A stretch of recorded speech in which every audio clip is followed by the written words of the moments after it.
kayda girdik arkadaşlar. Şöyle bakın, üstü arazi ve altı kayalıklarla dolu sanki ve net bir şekilde şöyle karşıya bir çek bakalım. Değil mi? Sana göre de seni açıp da bir kontrol et baba dedi. Bir de öyle bakalım. Ne yukarıdan tut, sağdayım mısın?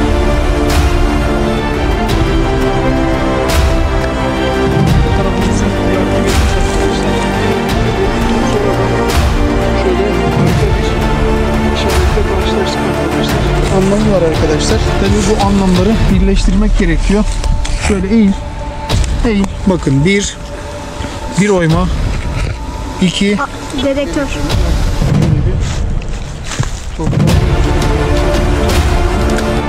Buraya tut.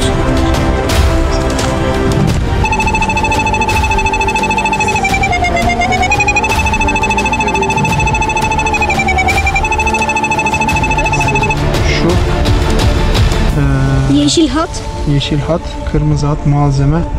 Şurası da Boşluk. Evet arkadaşlar. Güzel bir malzeme. Tekrar merhaba arkadaşlar. Bölgeye indik. İner inmez de güzel bir noktaya denk geldik arkadaşlar. Şöyle de gösterebilirse küçük vadi. Evet arkadaşlar, burada tam ormanın ortasında kayaların biriktirildiği bir nokta var. Bu noktaya arkadaşlar biraz ilginizi çekti. Size de bu durumu göstermek için kayda girdik. Arkadaşlar şöyle bakın, üstü arazi ve altı kayalıklarla dolu. Sanki özel bir yer kapatılmış gibi bir izlenim var. Bu üst tarafı komple toprak arkadaşlar. Şöyle bakın. Buralarda komple taşlık. Taşları toplamışlar buraya ve burayı sanki kamufle etmek için bir çaba göstermişler. Şöyle gel bakalım sen de şöyle aşağı doğru. Arkadaşlar şöyle her açıdan görmenizi istiyorum. Şöyle aşağı doğruyum ve net bir şekilde şöyle karşıya bir çek bakalım.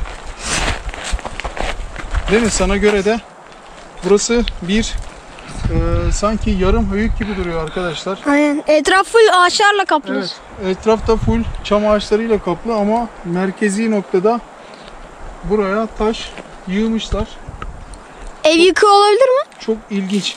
Bir yapı olup da yapıyı da yıkmış olabilirler veya yeraltı mağarası veya yer altına gizlenmiş bir şeyi kamufle etmek için de burayı kapatmış olabilirler arkadaşlar.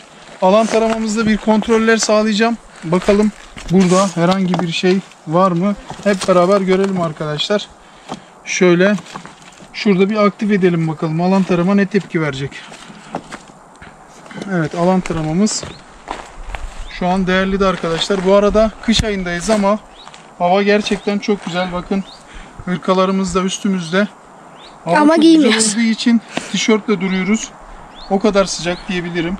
Bir de orman havası olmasına rağmen hava mükemmel bir yumuşaklığa sahip şu an arkadaşlar.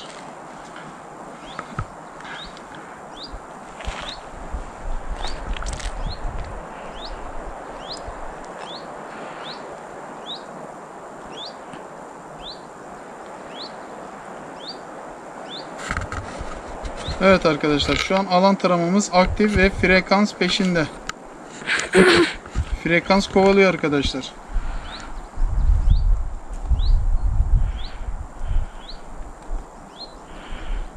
Evet, herhangi bir yön belirlemedi. O yüzden bu ne demek oluyor arkadaşlar? Herhangi bir frekans, herhangi bir malzeme yok. Biliyorsunuz alan taramamızın menzil olarak kapasitesi 120 metre derinlik. Evet arkadaşlar, çünkü kullanma kılavuzunda o şekilde belirtilmiş. 120 metre derinlikte olan bütün her şeyi görme özelliğine sahip ve 1200 metre tabi bu antenler açıkken 1200 metrekare alanı tarayabilme. Bir öyle denesene bakalım. Bu şekilde de 650 metrekare. Küçük Vadi dedi ki bir de anteni açıp da bir kontrol et baba dedi. Bir de öyle bakalım. Ne yukarıdan tut sana değmesin.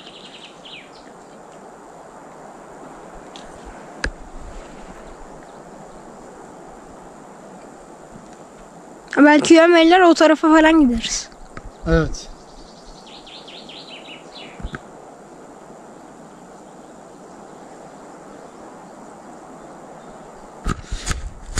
Şu yukarı tarafta bir sinyal var. Ama 650 metrekareyken de burayı görmüyor.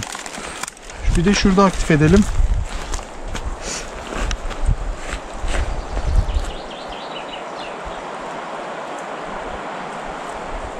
Çam ağaçlarının arasındaysa Çam şimdi. ağaçlarının arasını gösteriyor arkadaşlar. Bu yukarı tarafı gösteriyor. Ne yapacağız? Yukarı tarafa doğru devam edeceğiz arkadaşlar. Yukarı tarafa doğru keşiflerimize devam ediyoruz. Bir işaret yakaladığımız zaman tekrar kayda gireceğiz. Şimdilik Allah'a emanet olun. Tekrar merhaba arkadaşlar. Yine güzel bir noktaya geldik. Hemen burada alan taramamızı bir aktif ettik arkadaşlar.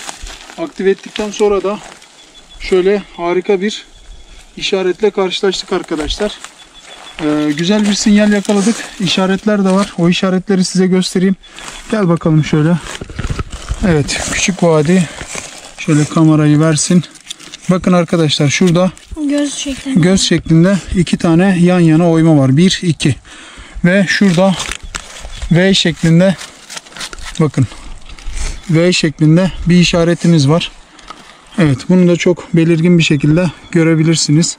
Şurada V şeklinde ve hemen altında da göz şeklinde bir işaretimiz var. Hemen karşılığında da şu alan taramayı tutabilir misin? Bakın arkadaşlar. Hemen V işaretinin karşılığında da şöyle güzel bir oyma var. Şöyle aşağı doğru gidiyor. Tabii biz sinyali buradan almadık ama işaretleri burada bulduk diyebilirim. Şuradaki işaret V işareti, iki göz işareti. Evet, şöyle tut bakayım kamerayı. Ver bakalım. Evet, şöyle kayamızın üst tarafındaki oymayı da yakından bir göster bakalım. Bakın arkadaşlar, çok belirgin bir şekilde V işaretinin hemen üst tarafının altı. Kayada V işareti öbür tarafta, oymada bu tarafta arkadaşlar. İki göz oymada V işaretin hemen bir karış yanında. Hemen şöyle geliyoruz arkadaşlar. Bakın. Şurada yine prizma şeklinde, üçgen şeklinde bir yapı var. Onu da şöyle göstereyim. Evet, şurada oymalarımız yine mevcut. 1, 2, bir tane burada var. Bir tane de şurada var. Bir tane de hemen altında var. Bu oymaların hepsinin bir anlamı var arkadaşlar. Tabii bu anlamları birleştirmek gerekiyor. Şöyle eğil. Bakın bir oyma, 2, 3. Bakın arkadaşlar, burada bir göz şeklinde var. Burası şurada, yapıştırma. Şurada bir gene oyma var. Onu da göstereyim. Evet, şurada da bir oymamız var. Şurası Küçük Vadi'nin dediği gibi oyma oyma taşın oyulduktan sonra taş üzerine yapıştırılmış. Şurada yine bir ufak çaplı oymalarımız var. Birçok işaretten oluşan bir kasaya denk geldik sanırım. Bölgenin tarihinden de şöyle kısaca bahsetmek gerekirse arkadaşlar. Bölge yine zengin bir tarihe sahip. Tarihsel olarak birçok medeniyet gelmiş geçmiş diyebiliriz ama bunların arasında en önemlisi de arkadaşlar şöyle bahsedebilirsek artık ellerindeki teknolojiyi en üst düzeyde kullanabilen ve en hakim medeniyet olan Osmanlı medeniyeti bu bölgede çok güzel bir hakimiyet kurmuş. O yüzden de ne yapacağız arkadaşlar? Burada Şöyle şapkamızı çevirelim. Oldu mu? Kamerada siyah gözüküyor da. Ha, tamam. Osmanlı medeniyeti burada çok güzel bir hakimiyet kurmuş zamanında. Biz de onlardan arta kalan ne varsa define olur, hazine olur, o döneme ait kullanmış oldukları güncel takıdır, eşyadır falan. Bunların peşindeyiz arkadaşlar. Bunlar bizim için antika niteliğinde, tarihi eser niteliğinde malzemeler. İnşallah onlara ait bir şeyler buluruz ve bunları sizle paylaşırız diyoruz. Ve tarihsel olarak da kısa bir şekilde bahsettiğimize göre ne yapıyoruz? Hemen alan taramamızı aktif ediyoruz arkadaşlar. Bir tane höyün başında alan taramamızı aktif ettik. Yön olarak da zaten bu tarafı göstermişti. Yukarı göstermişti. Evet, yukarıyı göstermişti. Biz de yukarıya doğru tırmandık arkadaşlar. Kamerayı çok yavaş çevirmen lazım. Bir anda zınk diye çevirmen doğru değil. Çünkü göz tansiyonu olan abonelerimize biraz dikkat etmemiz gerekiyor. Evet, biz de yukarı doğru tırmandık. Ve tırmandığımız noktada güzel işaretleri yakaladık. Ve işaretleri de size gösterdikten sonra sıra geldi alan taramamıza arkadaşlar. Alan taramamı şimdi aktif edeceğim. Videoya başlamadan önce şu noktaya geldiğimde bir alan tarama yaptım. Şu noktadan arkadaşlar bir sinyal aldık alan taramamızda. Biz ne yapacağız? Alan taramamızı bir daha aktif edeceğiz. Bakalım aynı sinyali bir daha yakalıyor muyuz? Hep beraber görelim. Evet. Alan taramamız değerli de arkadaşlar. Hadi bakalım ya nasip. Rabbim herkese güzel şeyler nasip etsin dileğiyle alan taramamızı aktif ettik. Evet. Şu an antenler kapalı ve 650 metrekare bir alanı taramakla yükümlü alan taramamız arkadaşlar. Zaten hemen de şurada bir sinyal yakalamıştık. Ne yapıyoruz? Sinyalimize doğru gideceğiz. Bakın burada farklı bir frekansa girdi şu an. Bakalım bekleyeceğiz. Aşağıyı gösterirse aşağı doğru gideceğiz. Evet, frekansı tekrar yeniledi arkadaşlar. Şu yukarı doğru gösteriyor. Yukarı doğru yavaş yavaş gidiyoruz. Dur bakalım. Bir daha bekleyelim. Sabitlenmesini bekleyeceğim. Evet. Şurada. Şu an altında. Şu an değerli de. Altında değerli de arkadaşlar. Bak burada bir hemen sinyali yakaladı. Evet, ilk geldiğinizde de videoya girmeden önce de burada sinyal yakalamıştı. Doğru mu? Aynen öyle. Şimdi altından ne yapıyoruz? Bir oksit alıyoruz. Oksidi de şöyle bir iki adım geriden bir çekelim bakalım. O oksite gidip olduğu yerde oksitin sinyalini verecek. Doğru mu? Aynen öyle. Şimdi oksitte arkadaşlar alan taramamız. Evet. Bak, oksitte daha net bir duruş sergiledi. Her yer oksit zaten gözüküyor. Yok, metal oksiti farklı. He. Evet, oksitte verdi arkadaşlar. Hemen bir boşluk yapalım. Boşluğumuzu da şöyle olduğu noktada bir kaldıralım. Evet, boşlukta mevcut arkadaşlar. Bronzla gümüş dışındaki madenlerin hepsi altında değil mi? Altında geçiyor. Demir de var. Demir diye bir seçenek var mı? Yok. Bronz ve altın. Hayır ya, bronz ve gümüş diye altın ayrı iki tane mod var ya. Tamam. Kalan diğer bütün madenler altında çekiyor değil mi? Altın çekmez. Onu şey çeker. Oksit çeker. Anladın mı? Oksit olanda demir de olsa mesela altın oksitlenmez. İşte gümüş oksitlenir. Bronz oksitlenir. Ondan sonra ve buna benzer değerli madenler oksitlenebilir ama altın oksitlenmez. Mesela bronzda dönerse bronz çeşidinde bir şeyler var veya gümüşte dönerse gümüş çeşidinde veya altında dönerse altın çeşidinde ve altının alt kademelerindeki değerli malzemeler için dönebilir altında. İşte ben onu soruyorum. Ama demirde, sadece demirde dönmesi için oksitte dönmesi gerekiyor.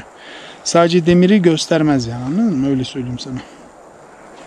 Bir de mineral var arkadaşlar. Minerali şöyle aktif ettim.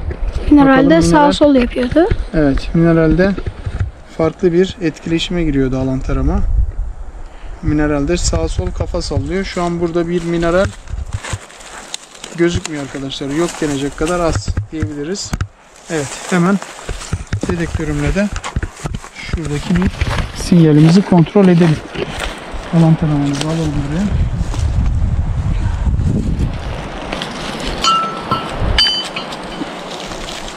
Yeraltı görüntülemesini de yanımıza alalım. Dedektörümüzü de alalım. Bir daha gel git yapmayalım, değil mi? Aynen öyle.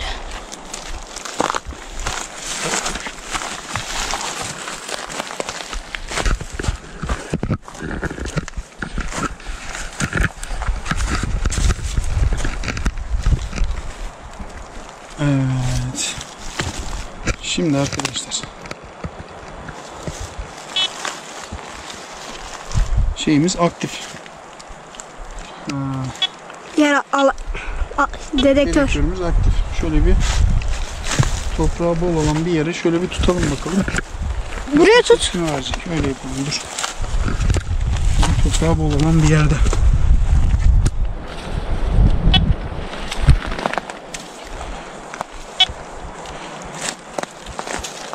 Evet. Burada herhangi bir sinyal yok.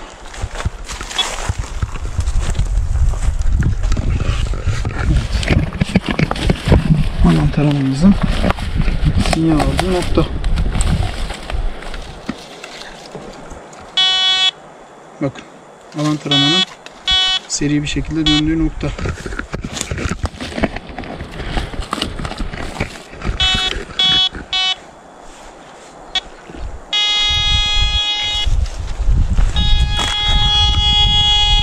%51 değerli. Evet. %51 değerli.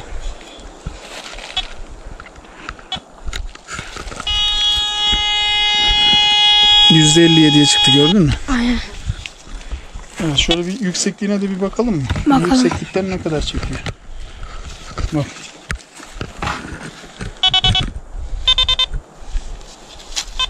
Bak. Ne kadar çekiyor? Bir 35 bak 30 santim falan çekiyor rahat. Şu an O şey değil mi? 5 santimle 30 santim arasında çektiği sinyal. evet, şu an bir 50 santime kadar rahat görüyor ve burada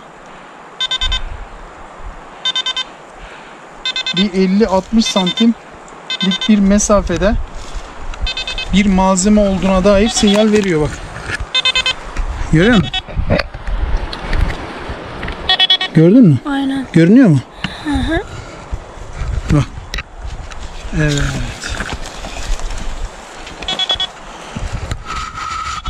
Ne yapacağız? Şimdi dedektörümüzü şöyle güvenli bir noktaya alalım. 50-60 santimlik bir alanda malzemeyi gördü. Şimdi yeraltı görüntülememizde de buradaki durumu iyice bir analiz edelim. Baba, sabitleme yöntemi buldum. Aferin babacığım. Çekim görüntü nasıl? Çok güzel. Hiç sallanmıyor. Sallama. Aferin. Şöyle Hem yukarıdan tutuyorum hem aşağıdan yere sabitliyorum. yeraltı görüntülememizin üstündeki düğmeyi açıyoruz. Daha sonra telefonumuzdaki uygulamadan şöyle göstereyim arkadaşlar. Bağlantıyı tıkladık. Bence Ve uygulamayı da göster, yanlış uygulamayı indirmesinler. uygulama, bir dakika, ne oldu buna? Bağlantı. Dur.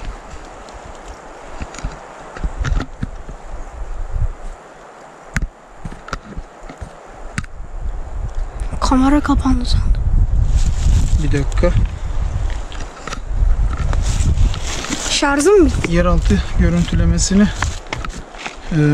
bir ayarlarıyla oynamıştık. Bağlantıyı koparmış. İzinler, izin verildi.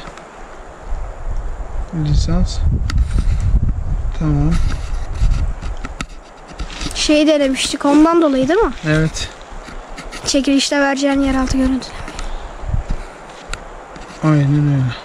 Taranıyor.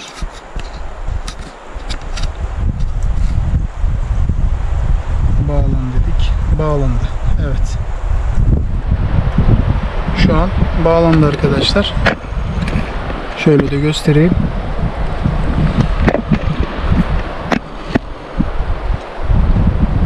Hemen 3B tarama diyoruz. Ayarlarını yaptık. Tarama yapmak için de arkadaki düğmeye basıyoruz değil mi? Tabii şurada bir düğmemiz var arkadaşlar. Şurada. Evet. O düğmeye basıyoruz. Bazı abonelerimiz soruyordu arkadaşlar. Biz de onlara istinaden şöyle bir ufak çaplı bir gösterelim dedik. Ben annemin Instagram'ından yorumları takip ediyorum her gün. Evet.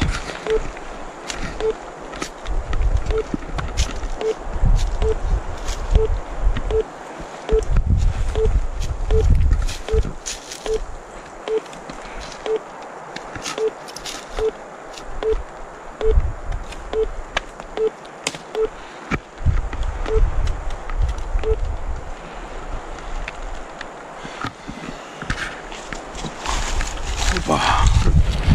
Gel bakalım. Kaydet. Bak. Grafiği görüyor musun? Aynen. Çok güzel bir grafik verdi, görüyor musun? Bak. Aşağı doğru inen. Yüzeysel biraz. Aynen. Şu Yeşil hat. yeşil hat, kırmızı hat, malzeme.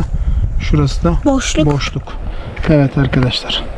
Güzel bir malzeme olduğuna dair güzel bir grafik verdi. Ne yapacağız? Hemen şuranın bir de pointerine bakalım, doğru mu? Aynen öyle. He? Aynen öyle. Canlı tarama pointer diyelim.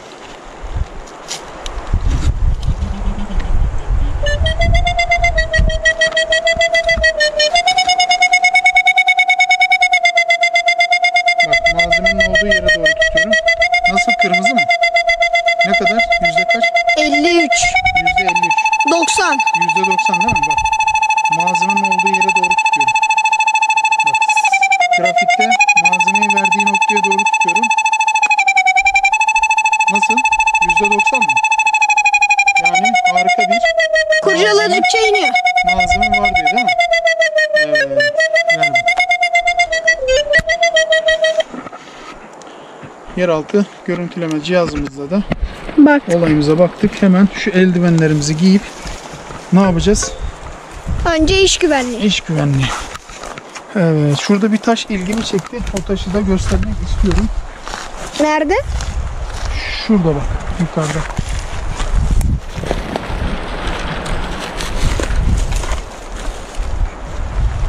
Gördün mü şu taşı? Yakından bak. Bak şurası. Bak. Harika Kitap bir- gibi böyle yontulmuş. Değil mi? Aynen. Yakından, Bak şurada da oyma, parmak gibi oyma var. evet, parmak şeklinde bir oymamız var değil mi? Aynen. Harika bir görüntüsü var yani. Hemen de Aynen malzemenin önünde olması sebebiyle harika bir. Ben malzeme, o işaretler bu tarafı gösteriyor. Bu işarette Aynen. direkt malzemeyi... Sen şimdi şöyle kendine güzel bir konum seç. Tamam mı? Şurayı çekecek şekilde. Bunun üstünde de çıkabilirsin. Şurada da şöyle de durabilirsin. Anladın mı?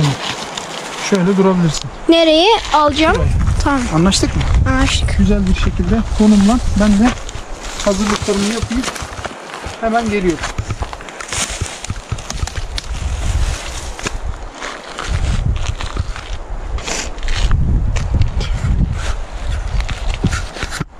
Nasıl görüntü? İyi. İyi mi?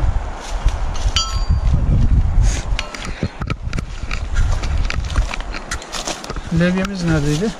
Levye şurada. Levyemizi de alalım yanımıza.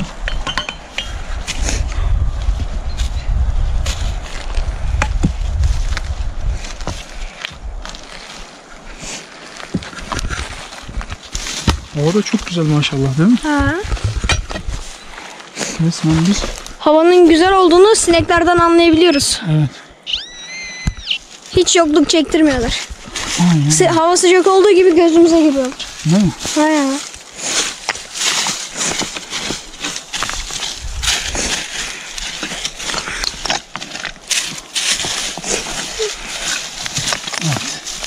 Benim açtığım noktaları da yakın çekimi alabilirsin. Anlaştık mı?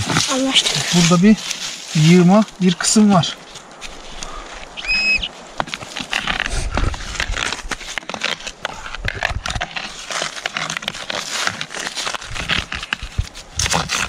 Ya ben şöyle yukarıdan çeksem olmaz mı böyle? Nasıl? Olur. Nasıl rahatına geliyorsan. Ben şimdi burayı yavaş yavaş açacağım. Sen de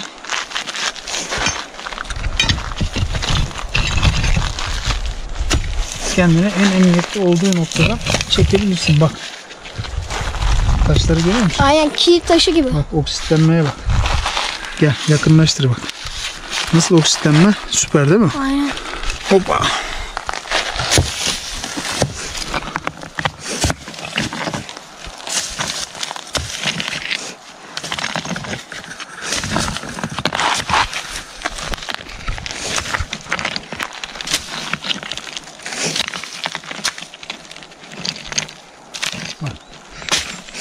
Bura resmen taş toplanarak kapatılmış.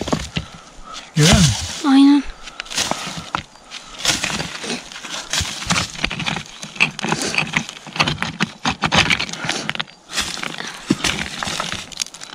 Yığma kasa değil mi? Yığma kasa, aynen öyle. Burası harika bir yığma kasa. Bakalım buradan ne tutturabileceğiz. Şunları bir ayağa kaldıralım.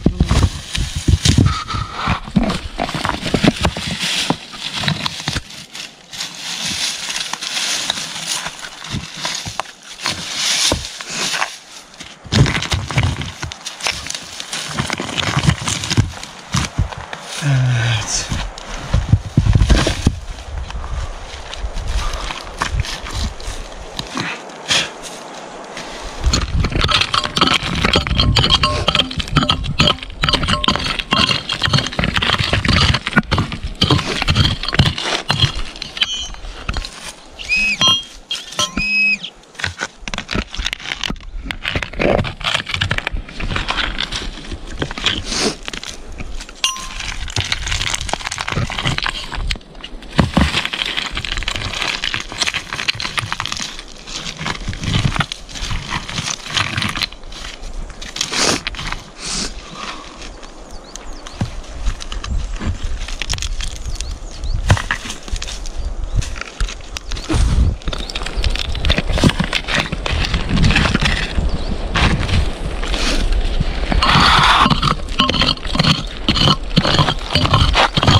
Toprak rengi siyahlaştı değil mi? Aynen. Bayağı bir renk değişimi yaşadı yani. Katman katman zaten toprak. Değil mi? Evet. Bir 60 santim girdik herhalde altına. Olabilir. Bu kayalıkların alt kısmında da şöyle gel bakalım. Şu açıdan bir çek. Gel sen şuraya. Şöyle bir yakın çekim yap. Kayalıkların rengini, toprağın rengini falan.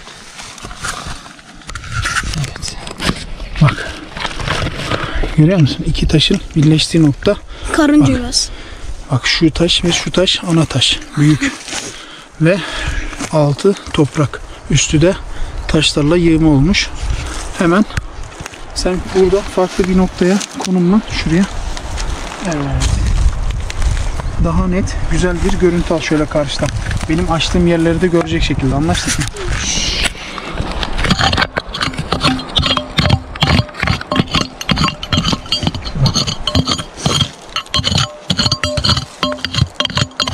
Böyle yığma olan taşları bir çıkaralım. Bir gün yüzüne çıkaralım değil mi? Aynen. Bakalım neydir? Bizim sloganımız neydi? Neydi? Toprağın altındakilerini. Gün yüzüne çıkarmaktı. Aynen. Değil mi? Ha. Allah'ın izniyle buradakini de gün yüzüne çıkaracağız. Bak halen yığma kısımlardan oluşuyor. Bak taşları görüyor musun?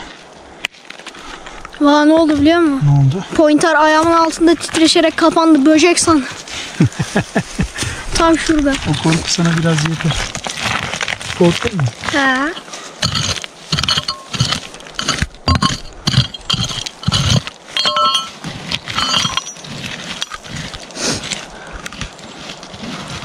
Görebiliyorsun değil mi? Açman Görüyorum. yerleri. Bak.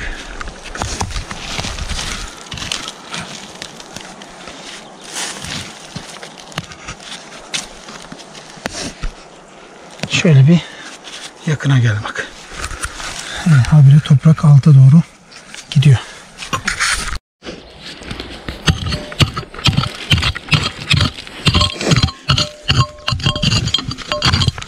Hemen taş çıkıyor, görüyor musun? Bak.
Arıya bak ya. Kucağıma kadar gelmiş haberim. Kim o?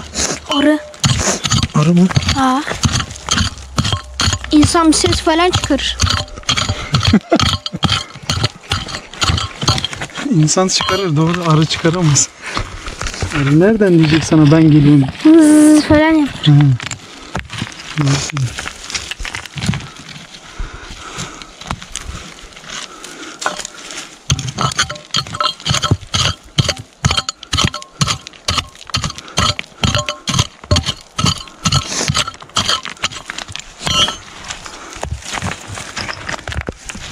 Yığma kısımları açıyoruz ha.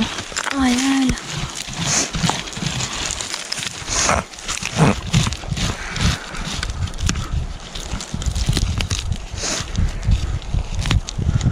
Pointerimiz nerede?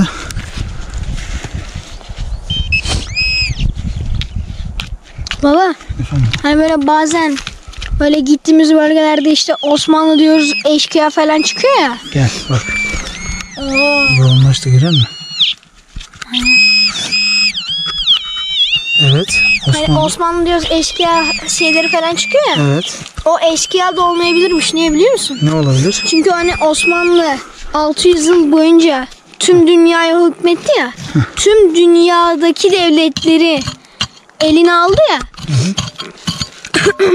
Yani onları hükmettiğinde onların topraklarından kalan, Osmanlı döneminde onların topraklarından kalan hazineler de olabilirmiş. Olabilir tabii canım. Diyoruz ya, birçok medeniyetin gelip geçtiği. Anladın mı? Oh, Oo, yavrum benim. Oo. Gördün mü? Aslanım benim be. Çıktı bak malzeme. Baba o ne? Vallahi bilmiyorum. Dur bakayım. Ne güzel. O nasıl bir şey lan? Altın mı o ne? Ha? Altın mı? Vallahi bilmiyorum. Ver kanki. bakayım ben. Aha, kadınmış lan. Aa. Şuna bak. Esrarengiz bir şey. Bu nasıl bir şey lan? Bilmem. Allah Allah. Bak burası arkası. Şurada saçları var. Burada da ön tarafa bak. Çıplak kadın figürü. Bu hangi tarihe ait olabilir? Ha? Şey olabilir. Bizans. Bizans olabilir mi? Ha, çünkü bak şu kafasındaki taç gibi bir şey. Aynen. Mısır'a da benzetiyorum yani. Roma dönemi. Mısır zamanından. Ha? Olabilir. Mısır figürlerine benzemiyor mu? Yani. Onlarda da duvarda böyle kadın şekiller oluyordu ya. Allah Allah, enteresan bir şey değil mi? Hı hı. Ha, sadece bu mu var? Bilmem. Daha devam ediyor. Daha devam ediyor. Oo. Oho. Aman Allah'ım. Oo. O ne? Aman Allah'ım. Bu da figür. Evet. Bu da tam Osmanlı kadınlarının giyim standartlarına benziyor. Bak. Aynen. Görüyor musun? Kapalı. Kapalı, tesettürlü ve mahremiyeti gizleyecek şekilde bir elbiseye sahip. Aynen. Oo, bu da çok güzel, görüyor musun? Harika. Ha? Aynen öyle. Şimdi bir Osmanlı, bir de Bizans. Oo. Kanki sen kamerayı biraz yaklaştır. Buradan hazine fışkırıyor. Oo. Para çıktı lan. Şunlara bak. Harbi diyorum, para çıktı. Of of of of of. Kaç TL? Of.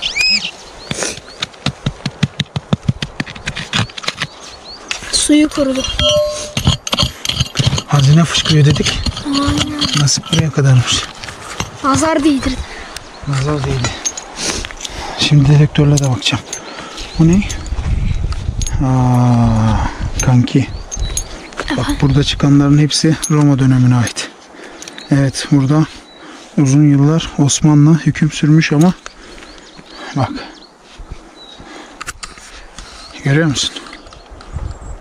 Maalesef burada çıkan malzemeler Osmanlı değil, Roma dönemine ait malzemeler. Harika.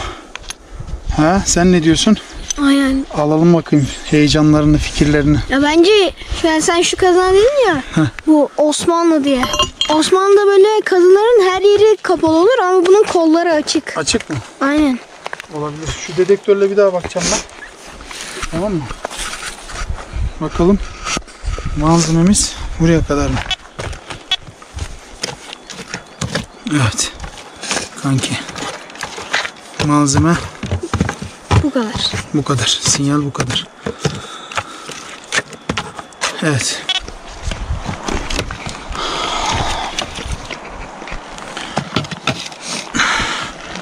Evet arkadaşlar. Güzel bir keşif.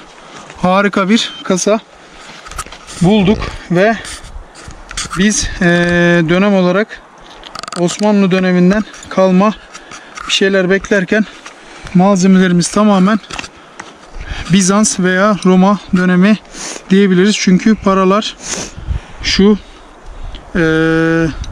Figür. kadın figürü ve bir tane de burada Heykel gibi. yarı kıyafetli, yarı tesettürlü diyelim bir tane kadın figürü var arkadaşlar.